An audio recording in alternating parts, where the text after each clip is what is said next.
Welcome back viewers, मैं मोहम्मद हादिस। आज का टॉपिक है पेरेंट डीएनएस और चाइल्ड डीएनएस। गाइस, पेरेंट वालिद हो गया, चाइल्ड यानी उनके फर्जंद बच्चों में हो गए, तो चाइल्ड और पेरेंट का तस्करा देखना है और ये कैसे काम करता है।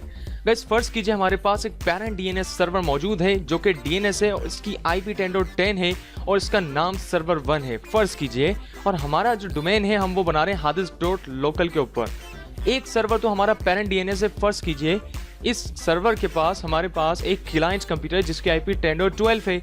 अगर इस कंप्यूटर की रिकॉर्ड हम अपने सर्वर में बनाएं तो सिंपल हम बना सकते हैं। उससे क्या होगा कि ये IP को भी पहचानेगा और उसके नाम को भी पहचानेगा, क्योंकि DNS IPs और नेम को रिजॉल्व करता है। तो यहाँ तक तो बात हमने लास्ट वीडियो तक अच्छे से समझ ली ना। तो ये जो रिकॉर्ड है, ये जो पेरेंट DNS ने बनाया, तो ये सिंपल आ गया। लेकिन फर्ज करें जो हमारा पेरेंट DNS है ये तो पहली ब्रांच है, पहला डोमेन है, यानी पहले DNS सर्वर है ना, इसकी हमारी एक चाइल्ड यानी कोई ब्रांच भी है। अब ब्रांच से मुराद हमने फर्ज करें ये DNS सर्वर बनाया पाकिस्तान में और दूसरी ब्रांच हमारी कराची में खुली है। अब ये किसी दूसरे शहर में हो सकता है, ये दूसरे शहर में हो सकता है। अब कराची वाली ब्रांच जो है वो चाइल्ड DNS है। मुराद ये है चाइल्ड DNS से कि जो इसका डोमेन है वो कंपनी का सेम होता है, जबकि ये कराची वाली ब्रांच हो गई। अब कराची वाली ब्रांच में क्या तब्दीली कि ये सर्वर नंबर 2 है, यानी इस कंप्यूटर का नाम सर्वर 2 हो गया, और जबकि इसकी IP 10.11 है। अब इस सर्वर की 10.11 और इसकी 10.10, और यहाँ पर चाइल्ड DNS के पास क्या हुआ, एक कंप्यूटर है जिसका नाम पप्पू है और उसकी IP 10.13 है। अब अगर इसका हम होस्ट रिकॉर्ड बनाएंगे तो सर्वर 2 के पास यानी चाइल्ड के पास पप्पू का रिकॉर्ड आ जाएगा।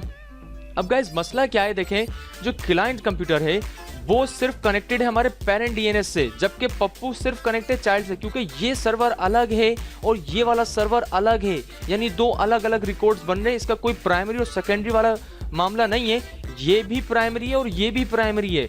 उसकी वजह यह है कि ये अपने होस्ट बनाएगा, ये अपने होस्ट रिकॉर्ड तैयार करेगा। तो मसला क्या आ गया कि अगर हमारे किसी ब्रांच से कोई कंप्यूटर कनेक्टेड है तो वो दूसरी ब्रांच के कंप्यूटर से बात नहीं कर पाएगा, जबकि ऐसा होना चाहिए।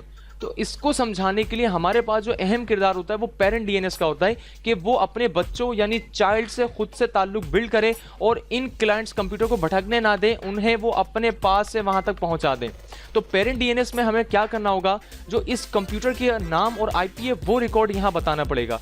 तो हमने सर्वर 2 जो कि इस कंप्यूटर का नाम है और hadis.local जो डोमेन का नाम है या जो DNS का नाम है वो हमने यहाँ दिया और उसकी IP दे दी। तो यहाँ से क्या हुआ, इस सर्वर को पता चल गया कि दूसरा सर्वर भी कोई एग्जिस्ट है, और इसको अगर हमें मजीद ये बताना हो कि ये हमारे चाइल्ड में है तो हम इसको क्या करवाएंगे, डेलीगेट करवाएंगे। जैसे हम इस सर्वर को इस सर्वर से डेलीगेट करवाएंगे, इन दोनों में एक ताल्लुक पैदा हो जाएगा, एक रिलेशन बिल्ड हो जाएगा, जिसकी मदद से क्या होगा कि जो क्लाइंट कंप्यूटर है अगर वो पप्पू को ढूंढना चाहे, फर्ज करें अगर क्लाइंट कंप्यूटर को इस बात का आइडिया कि वो पप्पू से कनेक्ट हो, तो वो क्लाइंट कंप्यूटर किसको बोलेगा, पेरेंट DNS, और पेरेंट DNS अपने होस्ट रिकॉर्ड देखेगा। अगर उसके पास पप्पू होगा तो ठीक है, नहीं है तो वो क्या करेगा कि वो अपने रिकॉर्ड्स किसको दे देगा, सर्वर 2, और वो रिकॉर्ड सर्वर 2 के पास आएगा। और अगर यहाँ कोई पप्पू मौजूद होगा तो ये इसके साथ कनेक्टिविटी बिल्ड कर लेगा, जो कि काम हमारा हुआ पेरेंट DNS। कई छोटी सी डायग्राम के साथ हमने इस बात को समझने की कोशिश की। मिलते हैं फिर थोड़ी देर में, इसी को प्रैक्टिकल करते हैं इसी वीडियो में। उससे आपको मजीद ये बात कंफर्म हो जाएगी कि पेरेंट DNS और चाइल्ड DNS आपस में ताल्लुक कैसे कायम करते हैं। तो गाइस, मिलते हैं 5 सेकंड्स में प्रैक्टिकल के साथ।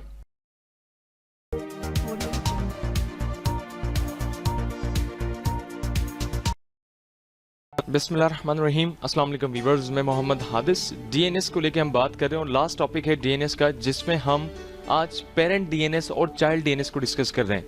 गाइस, पेरेंट DNS से मुराद वो DNS जहां से मेन एक रिकॉर्ड जा रहा हो, और पेरेंट DNS का काम ये है कि वो अपने तमाम चाइल्ड्स को मैनेज कर सके। याद होगा गाइस, जब हमने फॉरेस्ट और डोमेन और ट्री का डिस्कशन किया था तो उसमें ये बात जानी थी जो पेरेंट होता है और चाइल्ड होता है उनमें कौन सी चीज़ों का फ़र्क होता है। तो उसका जो ट्रस्ट कायम होता है वो DNS के थ्रू काम होता है। अच्छा, फिलहाल हमने यहाँ क्या किया, 2 सर्वर 2012 कंप्यूटर ओपन है, एक क्लाइंट कंप्यूटर ओपन है, और सर्वर 2012 को हमने यहाँ से दोनों में सिंपल सादे से DNS रोल इंस्टॉल करें। अब वो कैसे किए, लास्ट वीडियो में हमने वो बात भी जानी थी। अब सबसे पहले तो हम नज़र डालते हैं IP पर। जो प्राइमरी यानी जो पेरेंट DNS है, अगर इसकी हम IP चेक करें तो एज यूजुअल ये 10.10 है, जबकि इसका DNS भी हमने 10.10 ही यहाँ पुट रखा है।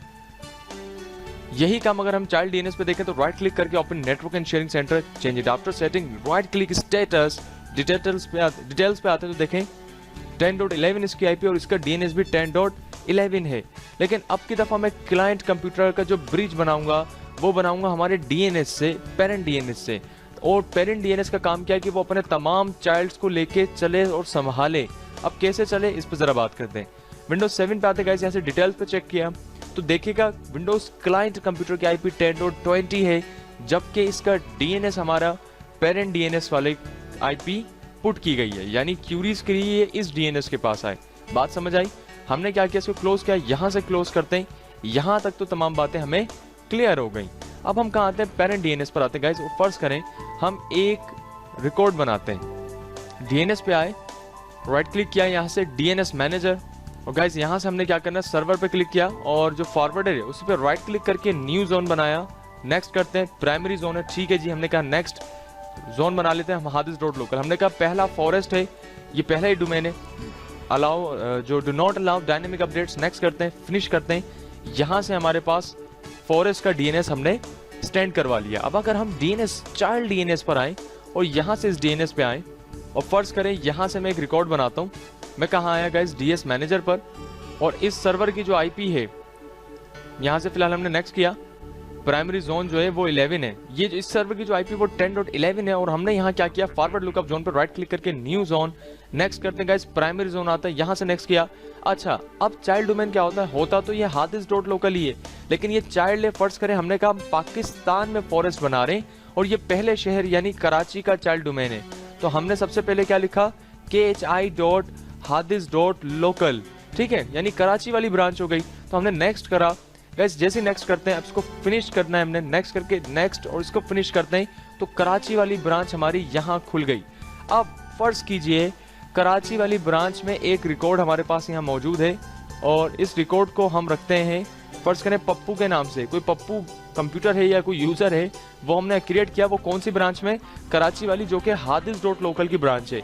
इसकी आईपी हम कौन सी डाल देते हैं, इसी कंप्यूटर की सर्वर की डाल देते हैं, मैंने कहा 10.0.0.11, ये आईपी है हमारे इसी ही सर्वर की और इस रिकॉर्ड को हमने नाम दे दिया पप्पू।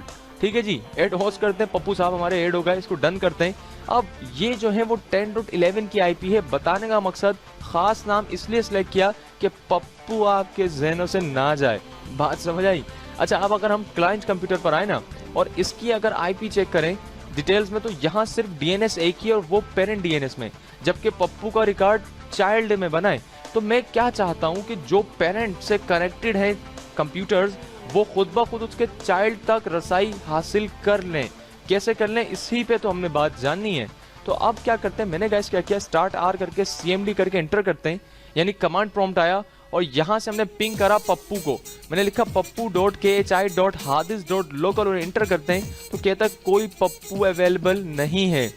ठीक है, लेकिन अगर हम यही काम करें पिंग 10.10 यानी पहली आईपी को और एंटर करते हैं और यहाँ पर भी ये टाइम दरकार कर रहा है, इसकी वजह ये है कि ये वर्चुअल कंप्यूटर्स हैं, इसमें फायरवॉल्स ये चीज़ें बंद करती हैं।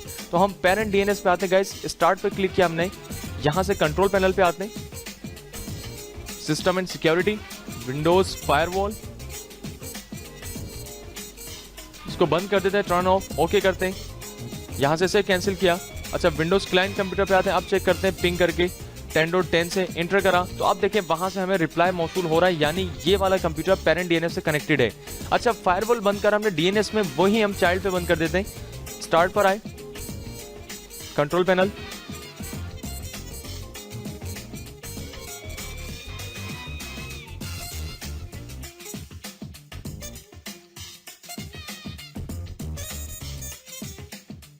ओके। सो गाइस, अब देखते हैं यहाँ पर कि अगर हम 10.11 को भी पिंग करें और इंटर करते हैं तो 10.11 को भी पिंग कर रहा है, लेकिन पप्पू को वो पिंग नहीं कर रहा। रीजन कि पप्पू जनाब वहाँ ऐड नहीं है। हम देख सकते हैं कि पप्पू का ट्रस्ट बिल्ड नहीं है। तो विंडोज 7 क्लाइंट कंप्यूटर ने हमारे पेरेंट डीएनएस को ज्वाइन किया हुआ है, जबकि वो उनके चाइल्ड से वाकिफ नहीं है। तो ये काम होता है वालिदैन का, यानी पेरेंट डीएनएस का, कि वो अपने चाइल्ड को आगे इंट्रोड्यूस कराए। और अगर कोई काम क्लाइंट को चाइल्ड से भी हो तो पेरेंट डीएनएस से होते हुए रिक्वेस्ट वो चाइल्ड तक जाए। तो उसके लिए हमने क्या करना, चाइल्ड डीएनएस पे कुछ नहीं करना, पेरेंट डीएनएस पर आते हैं और यहाँ से आके सबसे पहले तो हम एक होस्ट रिकॉर्ड बनाते हैं। किसका? हमारे सर्वर कंप्यूटर का। कौन सा सर्वर? जो उसका चाइल्ड है। यानी पेरेंट को तो पता उसका कोई चाइल्ड भी है। अब चाइल्ड की आईपी देखने पहले क्या है, वो तो पता है हमें 10.11 है। अगर इसका नाम देखें तो इस चाइल्ड कंप्यूटर का नाम है सर्वर 2, ठीक है। अब ये काम बताना है हमने पेरेंट को, तो हमने यह बताया सर्वर 2 भी आपके पास कोई है भाई, और उसकी आईपी क्या है 10.11। एड होस्ट करते हैं, यहां से इसको ओके करके डन करा, ये होस्ट रिकॉर्ड हमारा यहां बन गया। ये बात समझ आई। और अब की दफा अगर हम हादिस वाले जो hadis.local है, इसको मैंने राइट क्लिक किया और मैंने कहा आपने अपनी रिक्वेस्ट फॉरवर्ड करनी है किसको, जिसको हम बताएं, यानी न्यू डेलीगेशन पर। न्यू डेलीगेशन पर क्लिक किया, नेक्स्ट करते गाइस, और यहां से हमने ब्रांच का नाम बताना है। तो हमने ब्रांच का नाम बताया कराची, और नेक्स्ट करते हैं, अब वो पूछ रहा है कराची वाली ब्रांच में आपका कौन सा सर्वर चल रहा है। अच्छा, सर्वर का नाम हमने यहाँ मेंशन कर दिया था, इसी वजह से अब हम उसको यहाँ बताने के लायक हैं। हमने ऐड किया, मैंने कहा सर्वर 2 है, ठीक है, और उसकी आईपी जो चल रही है वो 10.0.0.11 है। नीचे क्लिक करता हूं तो देखें वहां हमारे पास होस्ट रिकॉर्ड था, इस वजह से उसको पता चल गया कि सर्वर 2 कोई चीज है, यानी name to IP, IP to name, DNS का काम हो गया। हम ओके करते हैं, यहां तक बात समझ आई। हमने नेक्स्ट किया, फिनिश कर देते हैं। तो कराची की ब्रांच हमारे पास यहां पर आ चुकी है। अब अगर हम क्लाइंट कंप्यूटर पर आए और स्टार्ट आर करके CMD लिखें, और सबसे पहले तो मैं तमाम चीजें डिलीट करता हूं, IP config / फ्लश कर दो। मैंने कहा तमाम चीजें खत्म कर दे, डीएनएस की जो थी इंटर करते हैं, तमाम चीजें क्लियर।